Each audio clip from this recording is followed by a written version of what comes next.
Adivina quién ha vuelto. De vuelta otra vez. ¿Qué rollo con el pollo? Sí que ha pasado bastante tiempo desde la última vez. He estado tanto ocupado como desocupado, además de algunas otras cosas que han pasado, y hacer videos no es tan rápido como prepararse un huevo. En fin, para no dejar el canal tan muerto y terminar mi lista de películas pendientes, decidí crear esta sección en la que las estaré comentando de forma muy breve, sin ahondar en tantos detalles.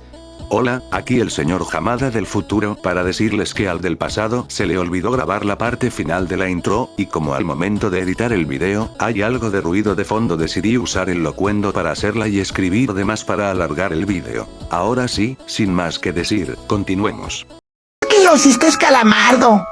Pues nomás. La primera vez que escuché acerca de Maligno es que era una decepción, que no estaba a la altura o cosas del estilo, y como en ese momento no sabía nada acerca de la película más que de su existencia y la recepción que tuvo, decidí pasarla por alto. Eso hasta que me topé con un video de Cthulhu TV donde describían al antagonista. Así que bueno, qué bueno que el sueño que tenía cuando vi el video no me permitió entender bien el concepto de Gabriel, ya que pensaba que había crecido separado de la protagonista.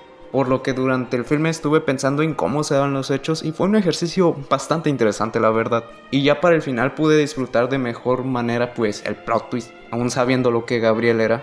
Pero ya yendo al comentario de la película, Maligno no es una película de terror como tal, sino un slasher combinado con un thriller, ya saben, algo más acá, relajado para la chaviza, al cual se le añade un concepto extravagante de horror biológico que junto a la dirección de James Wan le da cierto encanto, evitando que se vuelva una película de terror genérica y mala, pasando a ser una película divertida y medianamente acelerada. Y vaya, la escena inicial deja bastante claro el tipo de tono que va a tener esta, y a mi parecer se va reforzando con el soundtrack y la dirección de cámara que tiene esta cinta. No obstante, uno de sus defectos es que es algo predecible, aunque quizás sea a propósito. Y otro detalle es que el final le juega muy a la segura, siendo que la protagonista recibe un power-up por el poder del amor o algo del estilo. Ya saben, un final un tanto meloso. No diría que es de esas películas para ver con el cerebro apagado, como cierta serie que vi hace no mucho, porque se puede notar el esfuerzo y cariño que hay en ella, pero al no ser muy convencional tampoco es que sea así como de que uy qué miedo güey, quítalo, está muy boy, uy. Es una película destacable al final, véanla, está chida. Pongámonos como unos demonios de verdad. No soy muy fan de Boku no Hero, pero después de ver su cuarta película sigo sin serlo. No diría que es una mala película, sino que a mi parecer es un tanto tibia. Y me recuerda bastante a las películas de Marvel anteriores a Infinity War. Es decir, cumple con la acción, animación, historia y algunas que otras cosas, pero lo hace en la medida exacta sin llegar a ser muy sobresaliente. Una de las cosas que me gustaron y la razón por la que vi la película es el villano. Darkmai es un personaje sencillo y un tanto carismático. A pesar de que se da una pequeña pincelada sobre su pasado, realmente no creo que esa escena haya sido necesaria, es más diría que estorba, ya que desde un inicio y a lo largo se demuestra muy bien el tipo de persona que es, por lo que ser un villano malo porque sí, al estilo de Jack Horner no le hubiera quedado mal, aunque no puedo decir lo mismo de su familia, pero llegó eso más adelante. Julio creo que está bien, funciona y ya, todo lo relacionado a él está hecho como en la medida, como ya había dicho. Puedes entender su trasfondo, por qué es como es y por qué cambia conforme va conociendo a Deku, quien se supone que es como una especie de mini Superman en este mundo. Y como último punto positivo diría que el world building está bien, o cuando menos lo que yo recuerdo de este. Me parece un buen detalle que esta película no tenga nada que ver con Shigaraki, no solo porque la hace funcionar como una especie de one shot donde no es relevante lo que ha pasado antes, ya que la misma película establece lo que necesitas saber, o al menos en su mayoría, sino también porque le da vida al mundo. La Liga de Villanos no es la única amenaza a combatir y hay muchas otras que pueden llegar a interrumpir, entorpecer o de plano moler todo el esfuerzo que los héroes han alcanzado hasta ahora. Y el hecho de que Darkmai y su familia provengan de Europa solo enriquece más este apartado. Y eso sería todo lo que me gustó. Bien, pasemos con lo que no. Bien, continuando, hubiera sido interesante ver más del trasfondo de la familia de Darkmai, puesto que en la película solo destacan como 2 o 3, y eso no es mucho decir. No obstante, daré el beneficio de la duda porque no he leído el manga y quizás ahí este asunto esté mejor desarrollado. O quizás no. Como dije, la película se siente más como un episodio autoconclusivo más que como uno que dé continuidad a la historia principal. Y esto es útil si le perdiste el rastro como yo, pero a su vez me da la percepción de que esto también provoca que los personajes que no sean Deku actúen bajo un cierto status quo.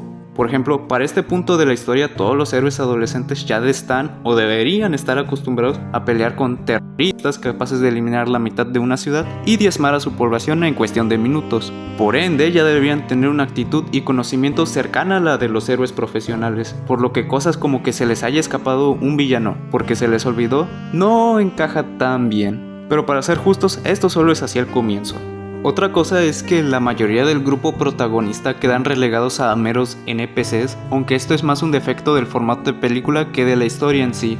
Lo que sí se me hace cuestionable es que le den más tiempo en pantallas a ellos que a Julio o a los antagonistas. Digo que es cuestionable porque por una parte, los que van al corriente con el anime ya saben quiénes son y tampoco es que hagan algo destacable más que al final, y eso es entre muchas comillas a mi parecer. Y por el otro, para quienes no iban tan al corriente, dicho tiempo ocupado no brinda algo muy relevante.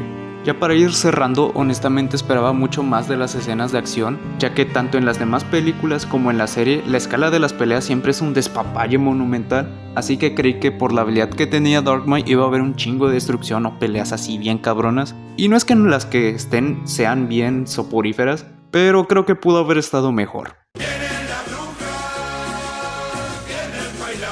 Seré directo, la película debería durar menos, mucho menos. No es que tenga frita mi capacidad de atención, sino que la forma en que es contada la historia y la estructura de la trama es innecesaria. Ojo, ligero spoiler, si es que se puede considerar así.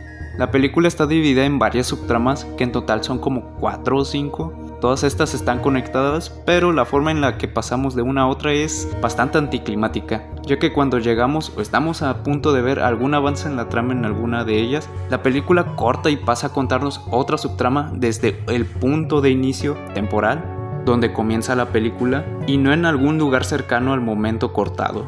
Sin embargo, solo hay una excepción con una de estas, y no es que estas subtramas se perciban como inútiles, pero cuando iniciamos de nuevo con otra no es que haya un progreso sustancial o algo que añada un punto relevante a la historia, salvo por 2 ocasiones. Lo que sí hay son pequeños conflictos que se mencionan, mas no tienen importancia, haciendo que se extienda de manera artificial la duración de la película. Si hay algo rescatable de esta decisión sería que la presencia del antagonista está en todas las subtramas y digamos que esto hace que se cocine a fuego lento, pero no me parece que esté bien ejecutado, la verdad. Otros detalles menores para mí serían que quizás la introducción igual pudo ser más corta, ya que es casi lo mismo, si no es que lo mismo, mostrado en los trailers, además de que esa música de fondo que hay cuando los niños corren no encaja para nada con una película de este estilo. El final, aunque no me parece una mafufada, me recuerda a esos casos de si era tan listo entonces ¿por qué se murió? Ojo, no me disgustó la cinta, o al menos no del todo. La trama principal y lo que esté más cercano a esta me gustaron. No obstante, dejando de lado la subjetividad, la historia de Weapons me parece que debió seguir puliéndose. El cómo fue contada no era ni de lejos la mejor forma de hacerlo y no es algo difícil de notar cuando la estás viendo. Claro que hay peores películas que esta, pero me cuesta decir que es una película decente. En fin, pasemos con la última.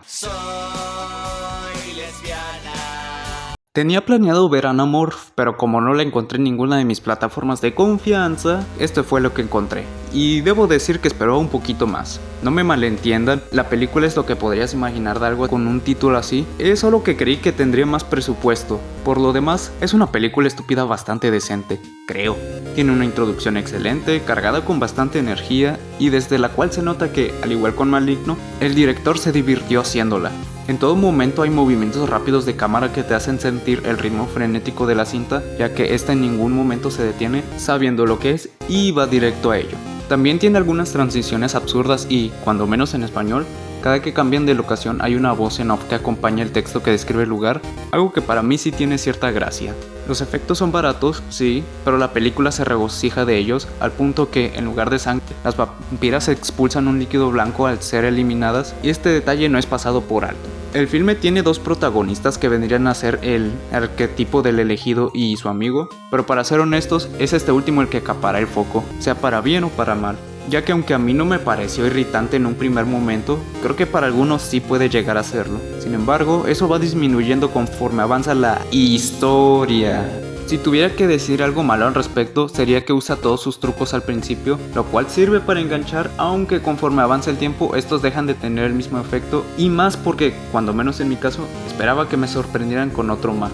Y por último, no sé si este es un punto malo, para mí no lo es, y es que se siente como si estuvieras viendo el capítulo de alguna serie debido al ritmo y calidad de aspectos técnicos, nada raro si tomamos en cuenta que es una película de serie B. Y bueno, eso ha sido todo por hoy. No sé si le vaya a hacer una reseña bien hecha a alguna de estas, probablemente sí, probablemente no. En fin, nos vemos en un próximo video. Adiós.